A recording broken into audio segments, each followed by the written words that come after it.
మీరు నచ్చిన మెచ్చిన డ్రెస్ మీ ముంగిటకే వెంటనే ఆన్లైన్ లో కొలతలిచ్చేయండి. అదెలాగో తెలుసుకోవాలని ఉందా? పూర్తి వివరాలకు చదవండి సాక్షి దినపత్రిక. తెలంగాణలో కూడా భారీ వర్షాలు కురుస్తున్నాయి. కుండపోత వానల వల్ల ఉమ్మడి ఖమ్మం, వరంగల్ జిల్లాలు అతలాకుతలమవుతున్నాయి.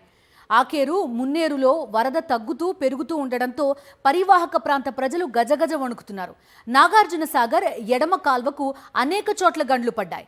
రాష్ట్రంలో 3 రోజులు భారీ నుంచి అతి భారీ వర్షాలు కురిసే అవకాశం ఉందని వాతావరణ శాఖ హెచ్చరించింది. ఉమ్మడి ఖమ్మం జిల్లాలో భారీ వర్షాలు కురుస్తున్నాయి. అటు ఉమ్మడి వరంగల్ జిల్లాలోనూ కుండపోత వర్షాల కారణంగా మున్నేరు పొంగి పొర్లుతోంది. దీంతో మున్నేరు పరివాహక ప్రాంత ప్రజలను ముంపు భయం వెంటాడుతోంది.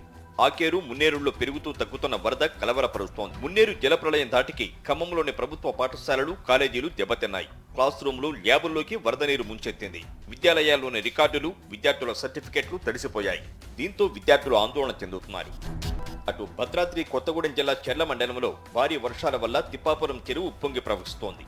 వరద ప్రవాహం కారణంగా చెరువు దిగువన ఉన్న 40 ఎకరాల పంట దెబ్బతింది. నాగార్జున సాగర్ ఎడమ కాలువకు చాలా చోట్ల గండ్లు పడ్డాయి. సూర్యాపేట మీదుగా ఖమ్మం జిల్లా వరకు 172 కిలోమీటర్ల పొడవున అనేక చోట్ల గండ్లు పడ్డాయి. ఎప్పుడు ప్రమాదం ముంచుకొస్తుందో తెలియక ఆందోళనకర పరిస్థితి నెలకొంది. గండ్ల కారణంగా పాలేరు నియోజకవర్గంలో 5,000 ఎకరాల్లో పంటలు దెబ్బతిన్నాయి. మహబూబాబాద్ జిల్లాలో వానలు దంచుకొడుతున్నాయి. వర్షాలతో జనజీవనం అస్తవ్యస్తంగా మారింది.